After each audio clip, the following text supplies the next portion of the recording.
Oh, good. Oh, good. Okay. The comments weren't popping up right there, but I'm glad that you guys can hear me and that you guys were able to transfer back over here.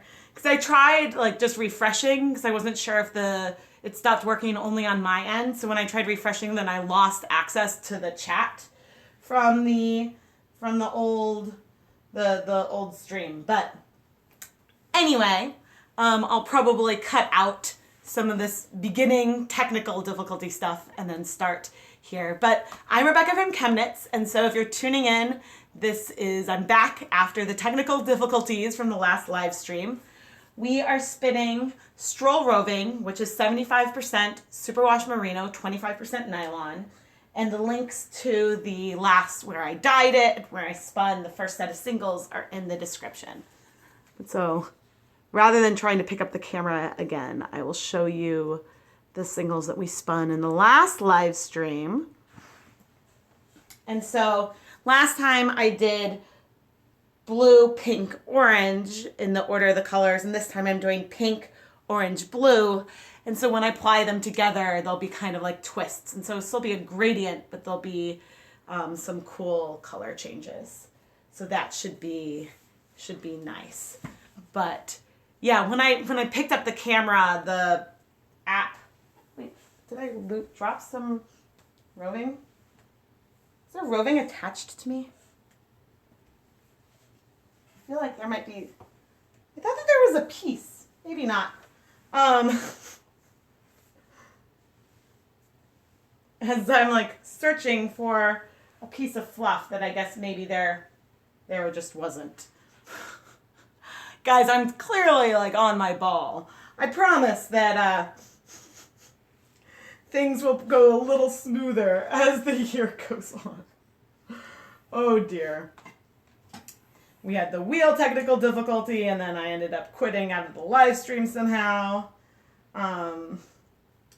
Oh dear. But I'm glad that you guys found me again. Oh. All right. Back to spinning. The spinning part's relaxing. The technical difficulties while I'm live are stressful. At one point, I wasn't sure if the plumber was going to call while I was live, but he called me already, so that is not going to interrupt this. All right. We're getting close to the end of the pinks. And then we will start doing these oranges. This roving took up the dye so fast.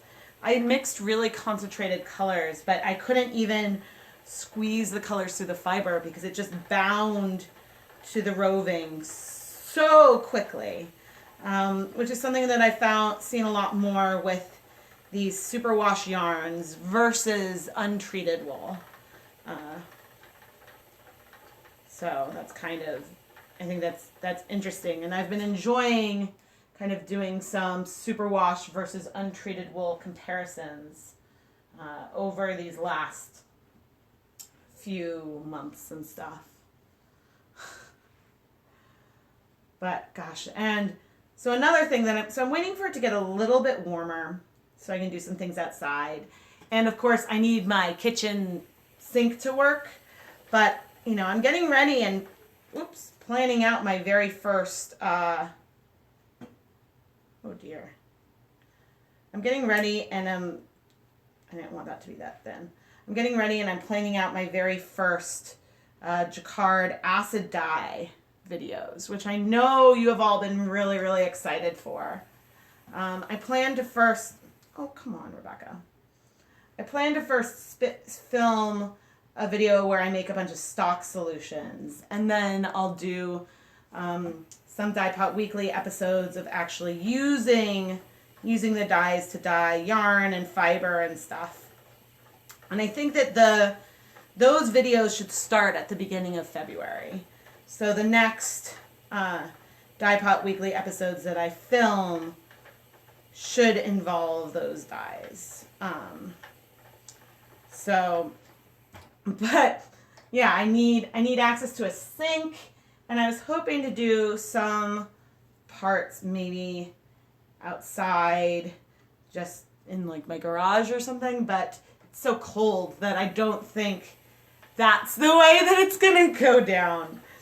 But yeah, I'm so excited to start playing with these acid dyes. But I can't really decide what I want to do first. Maybe it'll be some hand painting or something. But, you know, I'm like, should I go and try to do like breaking of one of the colors first, or really just like play around with some of the colors?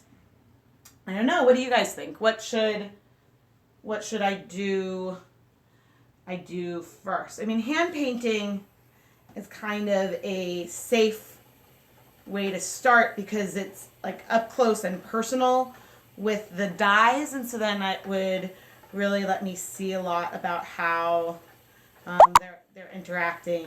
I mean, I don't want to start with a solid color just because that's not. I mean, kettle dyeing would be like a fine way to start as well. It's just a little less exciting, because I'm sure that, you know, getting a semi-solid is in which I plan to play around with semi-solids. It's just not necessarily the most exciting result to see. Hand painting, yeah, I think that hand painting is one of the ways I'd start. And then I plan to do some dip dyeing and some kettle dyeing and dye both like roving and a bunch of different yarns.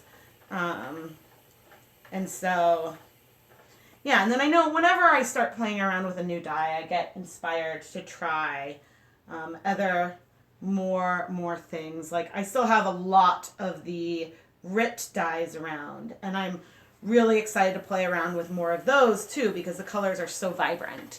And I even picked up some other shades so I can do some more hand painting with them. But yeah, I'm excited for the acid dyes. I mean, I feel like that they really are going to work a lot like food coloring, but given that I haven't, because I know that, you know, you need acid with them and whatnot, so, you know, I'm expecting a lot to be very similar, but at the same time, since I haven't tried it, I don't know if like the timings will feel different, and so I'll let you guys know everything that I observe about that process. And now we're transitioning with the spinning to the orange. You can see that I've kind of chosen some short sections right here so that way I can have the colors mix for a little section. And since my spinning isn't the most even, I won't necessarily see, there could be some segments where we have solid color in the plying versus kind of a twist, but we will see. And I hope to do the plying sometime soon. Maybe I'll try to do an evening live stream with that because I know a lot of people can't make daytime ones, but daytimes are a bit easier with the kids. I'm kind of limited to daytime while they're at school or evening after they've gone to bed, and then crossing my fingers that they won't interrupt while I'm live. But you guys are always great sports when they do ask for some help from me. And so what kind of projects, I'd love to hear about the projects that you guys have planned for the new year. So yes, I plan to start with the acid dyes really soon, and I had wanted to do the indigo stuff before it got too cold, but I think I'll need to wait for spring to do the indigo in the bucket technique. But I do have I bought a tulip tie-dye kit that has natural dyes in there, and so I'm really excited to try that out with some different yarns.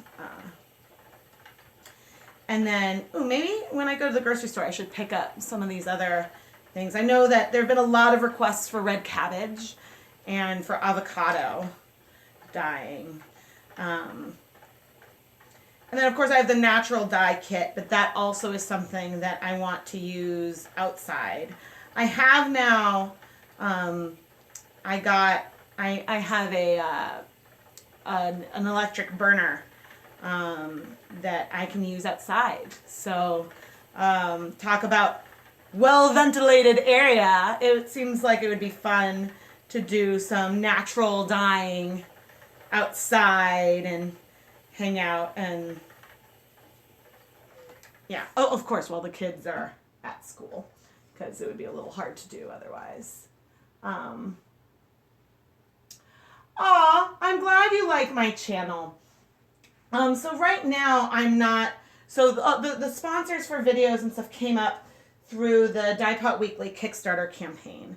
And so I don't currently have any new sponsorship slots available, but I will certainly let you guys know when I do. I'm trying to figure out something to do so that way you guys can support and maybe I can offer yarn and stuff in the future.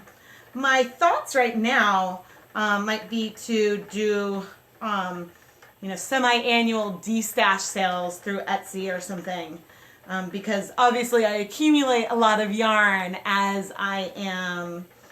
I accumulate a lot of yarn as I do film these videos, but I'm not sure if I can offer sponsorship slots through Etsy or not, because it would be ideal to use something like that. But I'm also considering maybe setting up something through Patreon for sponsorships of various levels.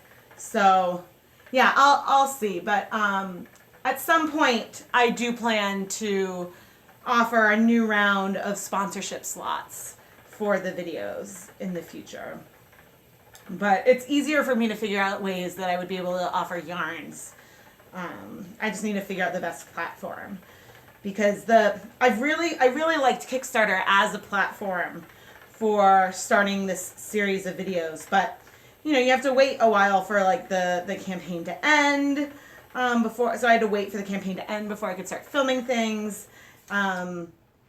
just because people could cancel at any point, and so that took a lot more time. How come you haven't done any natural dyes or dip dyes? So the only natural dyeing I've done, it's something that it was on the blog. I did a natural dyeing class. And the other reason why I haven't done it is just I haven't gotten to it yet. I have the dyes in my possession, ready to go. I think I just want to do that mostly outside, just for ventilation purposes. But I forget what, I think it's like an Earth Hues botanical kit. So I've got 4 or 5 different natural dyes to use with that kit. And so, I'm very, very excited to play around with that. On the channel itself, I've done tea, and I actually have another tea dyeing video that will be coming up towards, I think, the end of January. I've dyed with wine. That one wasn't so exciting though. It was just a pretty solid color, but very it was a really pretty brown, but it wasn't like anything super spectacular or unusual. But I've heard and I've seen some videos with red cabbage that the colors change based on the pH. And so that's pretty cool. Love your channel and purchase items. Yay, drop spindle! Yeah, I'm so happy. I love it when people decide to try something new, and especially if it's something that you feel encouraged because of what I'm doing. Actually, my whole ChemKnits journey, and ChemKnits just turned right before New Year's, 9 years old. The experience of blogging has encouraged me to try so many new crafts. That's why I decided to start dyeing, just for, I had the yarn that I wanted to color, and some of the first yarns I dyed are in the blanket back there. But I also just really wanted to, you know, explore different crafts. Yeah, safety first. So and I've been doing a lot of research with, I forget with different mordants and for disposal and stuff. And I have some pH papers to double check. So I just want to make sure that I can do things safely and I can give safe recommendations. But it looks like actually the disposal of the mordant that I was sent is totally okay. Because from what I've been checking carefully myself, but you know, I think that in order for them to ship and provide instructions, they didn't give any specific instructions for disposal. And so I've just, you know, I've been doing I will try to give like accurate information for how I dispose of everything, but you know, I think that things might be okay. I just would never want to put anything down the drain that could harm the like water channel and stuff. So I do have just kind of, you know, face masks for when I'm dealing with the powdered dyes. And when I do my, with the Jacquard acid dyes, when I do the stock making video, I'll talk a little bit about that. I think that, so a lot of fine powders are irritants, and inhaling any kind of powder just isn't good for you. It can irritate your lungs, and so if you're dealing with a lot of powders, and even like, it probably wouldn't be a bad thing for me to wear a mask when dealing with Kool-Aid. The Kool-Aid powders, just because they're very fine powders and they can come up and you can inhale them, which just isn't good. Even if it's something that's safe to ingest, you still don't necessarily want to inhale it. But I do plan to wear, when I'm mixing the stock solutions of the acid dyes, I will wear my mask. But then once things are in solution, you know, it's fine to handle. The biggest risks there are dying yourself. But the other precaution, obviously, to take is to use, if you're using non-food safe ingredients, then you should use dedicated spoons and pots and whatnot for that. So, yeah, I plan to chat about that as I do make my stock solutions. I kind of wish I had a magnetic stir bar and hot plate for making these stock solutions, just because, you know, whenever, like in the lab, whenever you were dealing with anything that was hard to dissolve, you would heat it up a bit, put the stir bar in, and just wait. But, I mean, I'm going to have to just stir with a fork or something. I think I have for some colors, urea can help. So, you know, we'll see, because I plan to film when I'm trying this for the first time. So you'll see where I struggle and where, you know, and you guys have always been really good about sharing advice with me as well. But I hope that by using acid dyes, I can help make them feel less intimidating to all of you as well. Because there are limits with what we can achieve with food coloring. You can make a lot of colors, and I'm not an expert on color theory or anything for doing color mixing, but you know, there are some colors that would be really, really hard to achieve with food coloring, such as a true black or a gray. You know, those, you can get a lot of other shades of blues and greens and yellows and whatnot, but a true gray is just harder to do, and that's mainly because, you know, these food colorings were designed, you know, for icing or cakes and whatnot. They weren't designed to dye fibers, and so, you know, if the colors break, then, you know, there are people who have worked and engineered different dyes that are less likely to break. with, and it was, especially, I haven't purchased any of the fiber reactive dyes yet, but they have some blacks that don't break, and some blacks that break more. So, but I did specifically purchase some Dharma, 3 colors of Dharma acid dyes that I have been told by other dyers that they break really nicely, because I know that you guys like to see that, and I like to see that.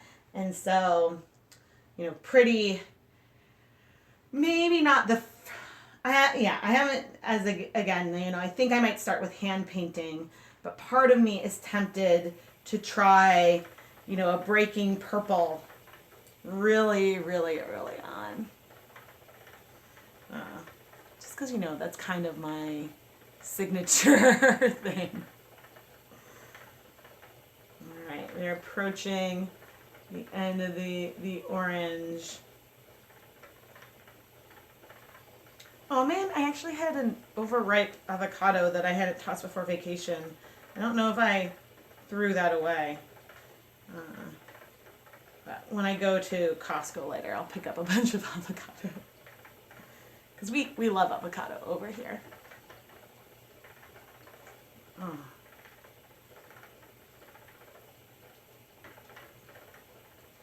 So I want to see if I can bring you over without losing the live stream again, to kind of show and compare these. So let me see if I can do this. You couldn't find any Wilton's food coloring, so you used Sugar Flare.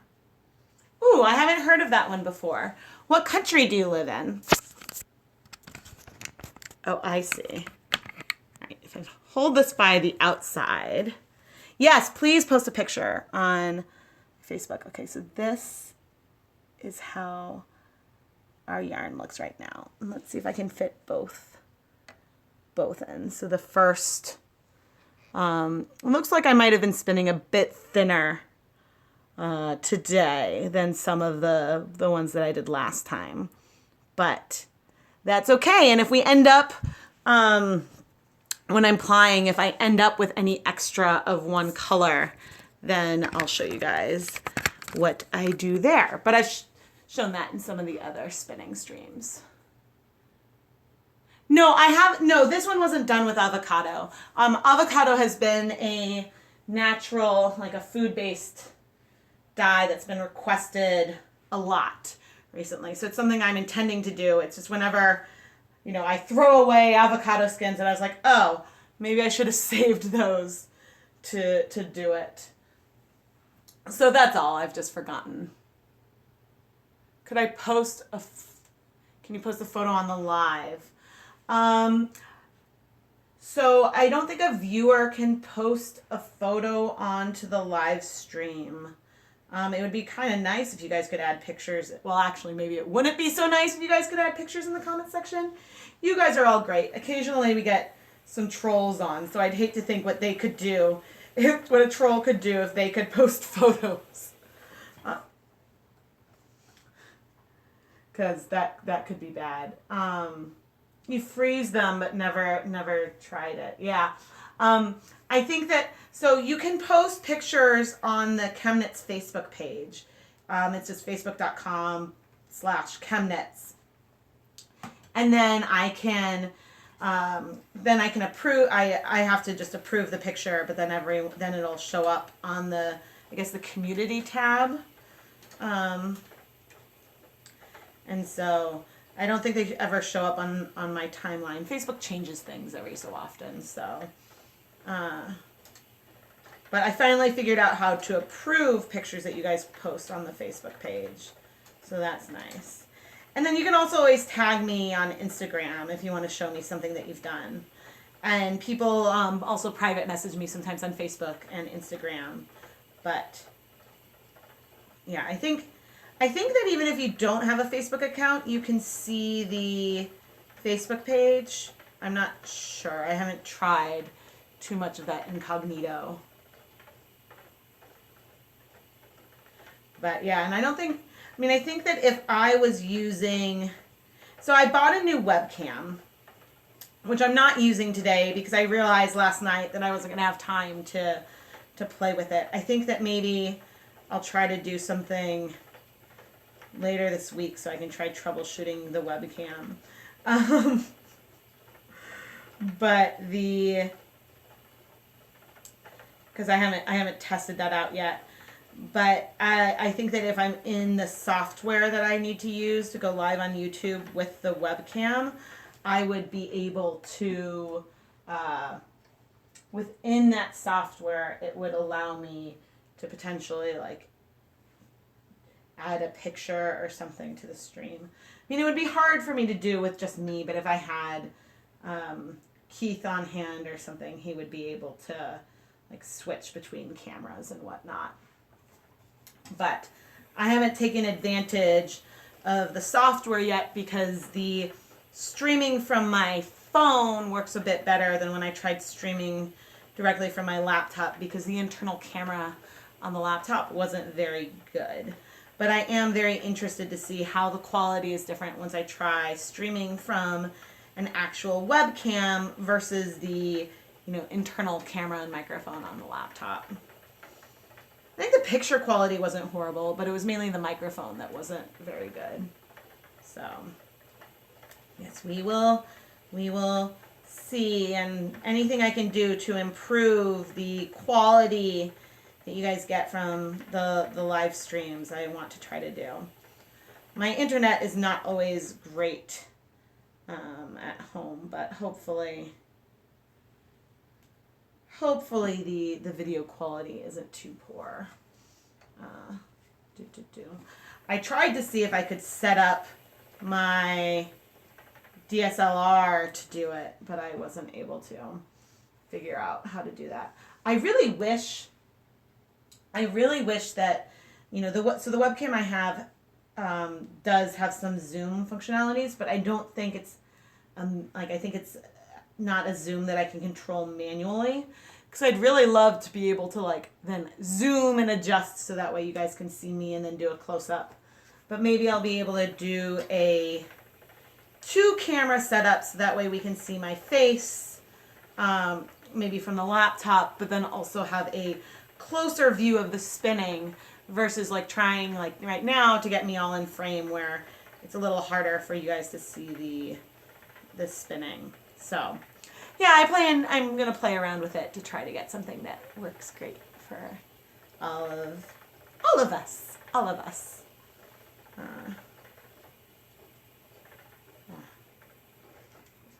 I think this blue is my favorite part of the section. And, since I don't think I've been able, I have this section, say in this live stream so far, but this video and this whole Spin into Gold series has been sponsored by a backer named Marjorie, and I am very excited to be able to create this yarn for her, and thank you so much for your support of not just through the Kickstarter, but also just your comments and support in general. I don't think she's on right now, but hopefully she'll be able to catch this later. But I'm excited to do some live dyeing with live yarn dyeing this year. I really, really enjoy, especially the dip dye-a-thons, because the dip dyeing, you see the results pretty quickly on the yarn, and it's just a lot of fun. I love getting the suggestions of what colors to mix and everything, and I just feel like we have a grand old time. Even with, some long waiting steps, you guys are troopers and are fantastic. I am just going to take a quick sip of my caffeine.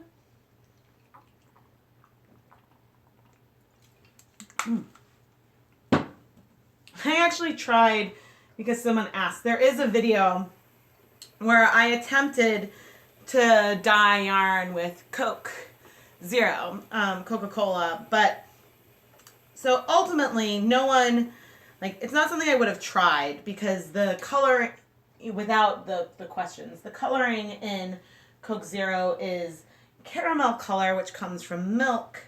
And so, but it's not, you know, red number 3 or something that we know will bind to yarn. And I think that that was the biggest fail I've ever had, just because, you know, there was a hint of a stain, but otherwise you know, the yarn, I need to over dye it because you can barely notice any color change. So I thought that that was pretty amusing. And someone, I think one of the people multiple people requested it. So I was doing like a soda series while the Kickstarter was running, and it was really a fun one to try. And I honestly don't mind when things don't work, because then, like, you know, I can share it, and you know, it's something that people, including me, can learn from. And honestly, you never know until you try. And so that's the thing. If something doesn't work, sometimes the way in which it doesn't work is spectacular. And that's why it's worth trying. But also why I like to try things, I guess, now on camera. Because if something works really well, then it allows me to try to replicate it. Because, you know, sometimes, especially when I'm doing a live stream and doing stuff on the fly, I can't always remember what I've done. And so it really helps to have the video to go back and be like, okay, that's how much vinegar I added. And most of my videos, I have in the description kind of a table of contents. So that way you can see, you can jump to the relevant part, or if you miss part, you know, if you want to just see what dyes did I use and less of the technique, but see how the yarn ended up, you can skip straight to the end. But I did, in one of the Sock Blank specials at the end, I did kind of I just sped up the hand painting, and that was kind of fun. I think I want to do more of that. I kind of liked the 800X, just adding the dye to the yarn.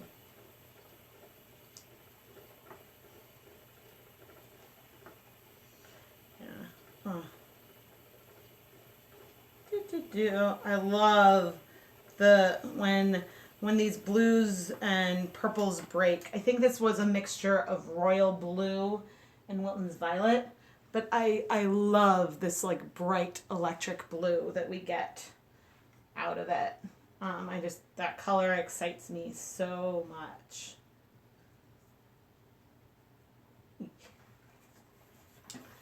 Da da da. But again, you can see, like, this was a bluish purple, but the pinks just struck so fast that we have these splotches of color. But I like splotches of color when I am spinning, because then it gives, like, within the strand of yarn, you get these really nice and cool twists. And so I think that that's just really fun. Oh no. Oh no, okay, I did it fine. I had like a brief, like, did I do the colors in the wrong order? Am I going to end up with, whoops, the same colors in the middle? But no, I did it right. This is the problem with waiting a few weeks when you're like designing a particular kind of color scheme with the spinning. And I think, so I've mentioned this other group before, but I used to belong to the Into the World Roving of the Month Club, which was absolutely spectacular because they used so many different fiber types. They did, so every month it would just be, a different colorway, but you'd also have that colorway on a different type of fiber type.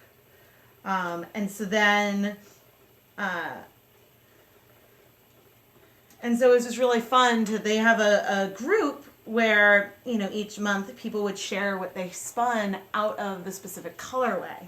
And it was just amazing to see how different all of the finish yarns were. I mean, if you give the exact same yarn to a bunch of different knitters, what they create out of it will be vastly different as well. So it shouldn't be that surprising, but it was just felt really special.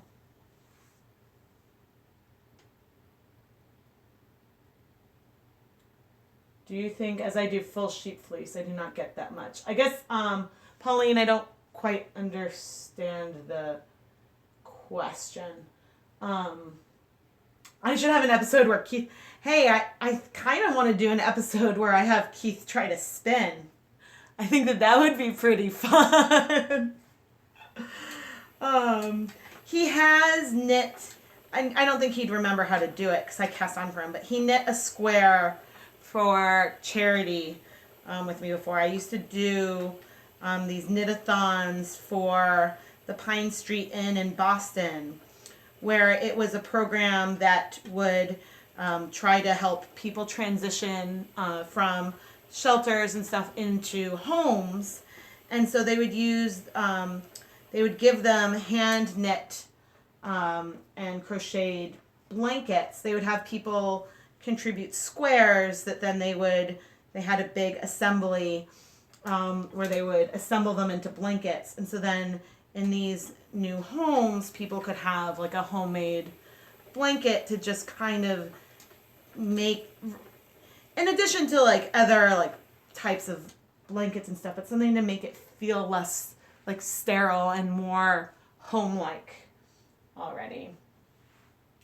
And so that was, there's one year I've definitely given them 2 complete Afghans over the years, but I can't remember exactly how much.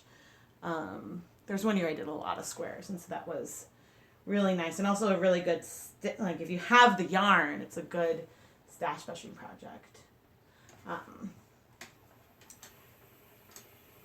And so I'd like, maybe I'll be able to participate in that again. I haven't been knitting as much lately as I've been filming these videos, but now that one of you mentioned snow dyeing, I don't think I'll do it on a sock link, but I will definitely do some snow dyeing if we get as much snow as we're supposed to get tomorrow. Oh, that would be so nice. Because, yeah, the last time I tried snow dyeing, I think Keith was out of town then, too.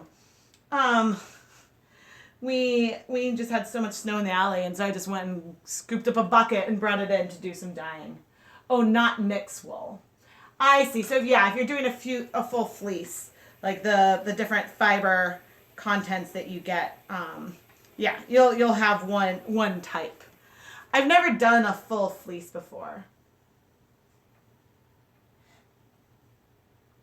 So all of the Into the World, all of the yarns that they did were, so that sometimes there's wool silk, sometimes there was, I think each of them were like, they weren't necessarily, there were a couple that were blends with like silk and maybe some other fiber types, but there would be, we got BFL or then superwash BFL and merino and like, I think there was something called, there was Polworth, there was, I forget all the other fiber types that I got over that year. But it was just nice because since each month the base was different, it just meant that I could learn, since as I was trying to teach myself how to spin, it gave me exposure to all these different fiber contents, or these different breeds of wool. And so that was pretty nice.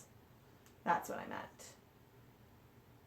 Yeah, 100% wool from your own.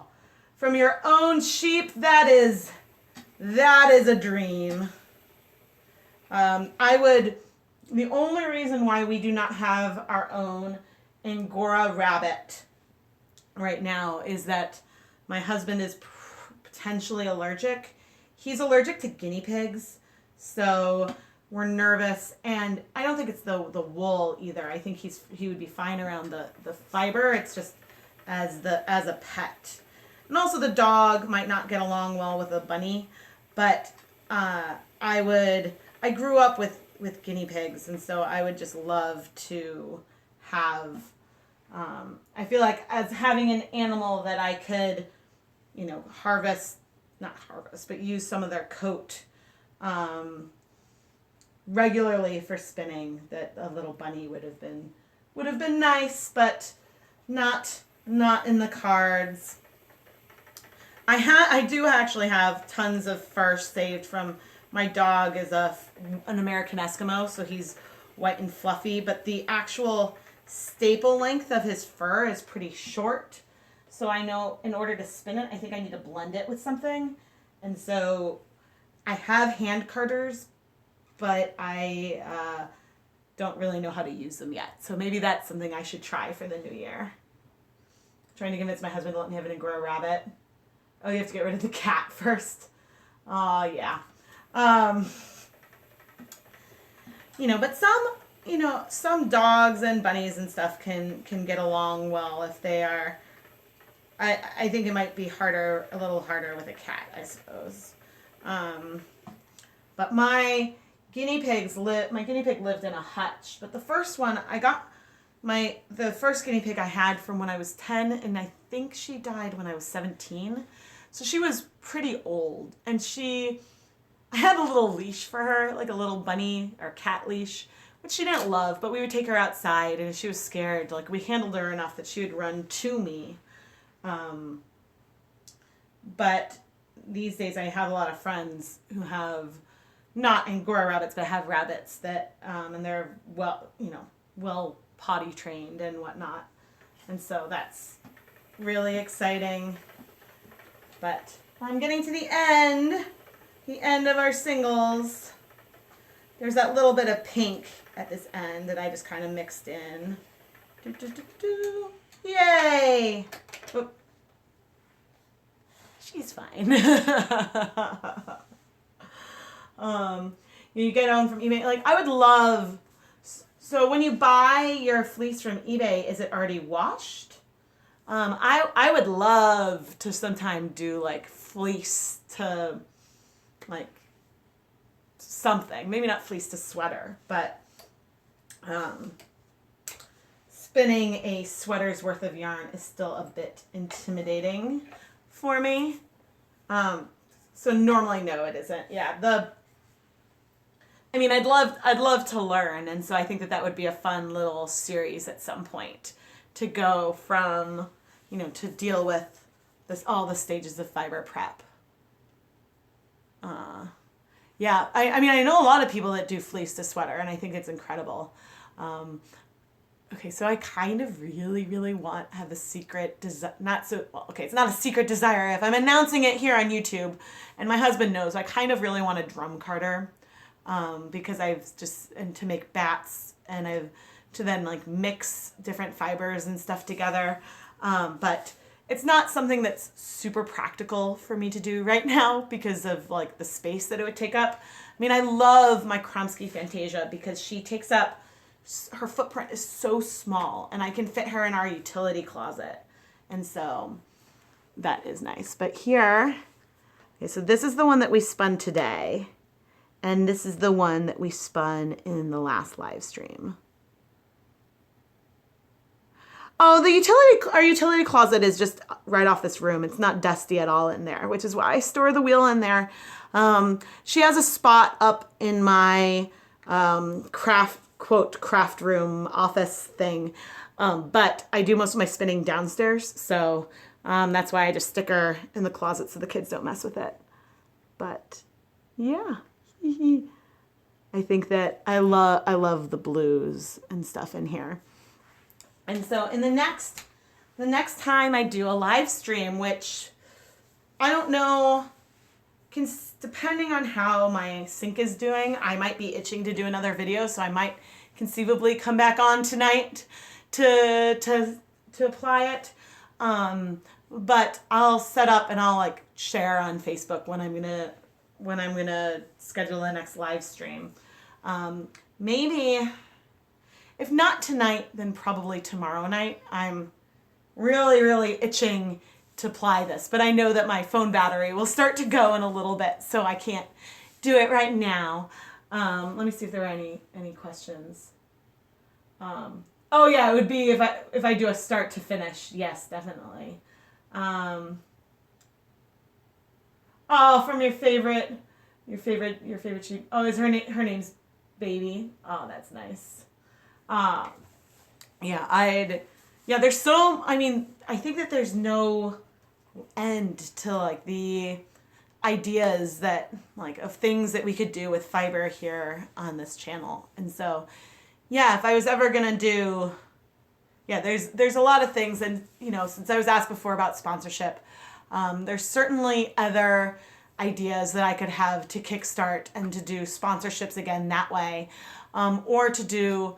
I'll have to see if I would be allowed to do something like that through Etsy. I don't know, because it would have like the physical yarn in the end, so I'm not sure if that's something that would be within their terms and conditions or not. But I do think that I will probably set up a Patreon account once I have fulfilled the Kickstarter obligations. The sponsorship might have to come under commission. Yeah, maybe, because I'm not sure if like, so if someone is watching the channel regularly, they'd understand, but I would, I'm not sure, because especially because I know on Etsy you have to like give something physical, whether it's something, I mean, you can give a physical electronic like PDF thing, even though that's not quite physical. But the video sponsorship is a little more abstract. But to sponsors, they do get some of the yarn that was dyed in the video. So I'm not sure if I made it, explicitly clear in the title, like when the video was going to be coming out, for example, like July sponsorship or something, then maybe I would be able to do that. But I just need to do a little more research to see if that would be a nice way to set it up. Because I think that for shipping and addresses and all that management, if I was going to do like a big goal again, I would do another Kickstarter. But it would be nice to do something not as like timed pressure.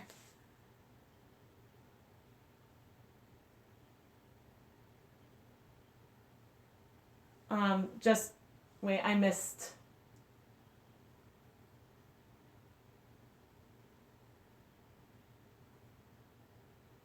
Oh, you sponsored two other spinners for just $1, right? So I've been trying to think of different ideas for rewards for Patreon that I would, from I guess things between like $1 and 20. So I have just started like trying to brainstorm and think about that and think like what I could offer from, behind the scenes stuff, maybe early access to some videos, and then, first access to de-stash sales, and things like that.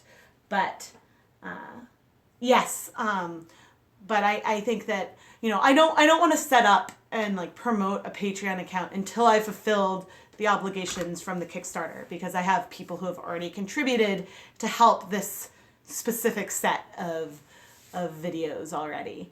But I have a lot of ideas for like mini series, but I really, really hope to keep I think my biggest resolution is to keep Dye Pot Weekly like going all year. Thought of doing yarn minis, like, mini skein type clubs. I did.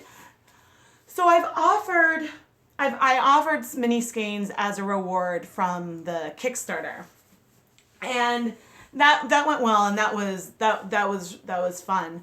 I think that what I need to figure out is, because my goal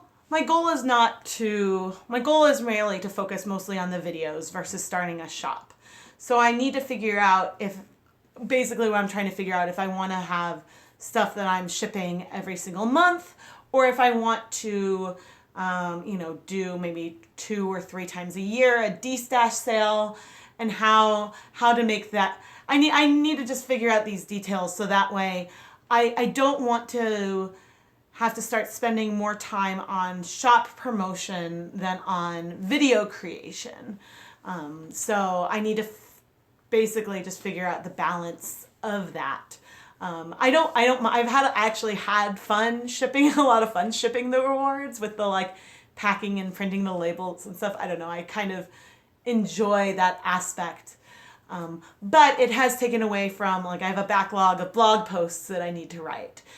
So, you know, it's all a balancing act. And I want my priority to be to make exciting and fun yarn dyeing / other dyeing videos for you guys and get it out there. But I have, you know, and I don't know if I'll be able to keep up at least two videos a week for the whole summer and stuff. I've been doing, I think basically since I launched the Kickstarter campaign in September, I've been releasing at least 2 videos every week. And, you know, my soft goal is to continue doing that with at least one Dye Pot Weekly episode every week, and then maybe some kind of bonus video on Fridays or a live stream. But I'll see where the rhythm falls as I'm getting back from trying to create as many of the physical rewards to just really focusing on the videos. So yeah, so the long way around, like, about, you know, mini skein of the month.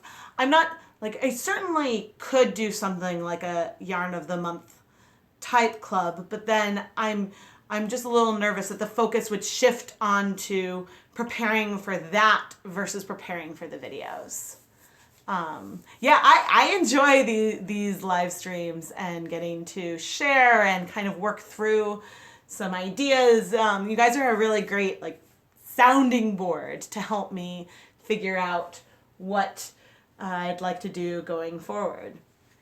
And again, I'm really, really sorry for the technical difficulties we had with the stream earlier today, but I had a lot of fun spinning these singles, and yeah, I will, I'm also trying to figure out if there's an easy, now that I know I can schedule streams a bit easier, I don't know, I'll see if there's a way to better share when those are coming up on YouTube. I'm still, like, there's some new tools available to content creators. Oh, really? Well, the yarn base is from Knit Picks, and oh yeah, if you do a $50 order by midnight, or like 11:59 tonight Pacific time, you can get a free tote bag from Knit Picks. They have the coupon code on their website, and my affiliate links are in the description. So if you want to pick up some Knit Picks Bare yarns, you could also get a cool free tote bag and then support me at the same time. But yeah, so this was the Knit Picks Stroll Tonal Roving that I dyed, and this is the one that we did today. And then in the next live stream, we will apply them, and then probably also wind them onto the Knitty Knotty. Oh, the purple one? Yeah. This one has some purple in it too. This one I did purple, then pink, then orange. And then on that one I did pink, orange, purple. And so then I'm going to apply the two together, and I think it'll be really, really pretty. Let me put you back on before I lose anything. Thank you all so much for joining me today. I am going to head out and see about getting some groceries before the storm hits. Wish me luck, and also wish for the sink to unfreeze so that way I can do some more dyeing. Thank you so much for joining me, and I think that there's going to be a really fun video on Friday, and maybe another fun one this afternoon or tomorrow, just a brief recap of another live stream. But thank you so much for tuning in, and I will see all of you soon. Bye!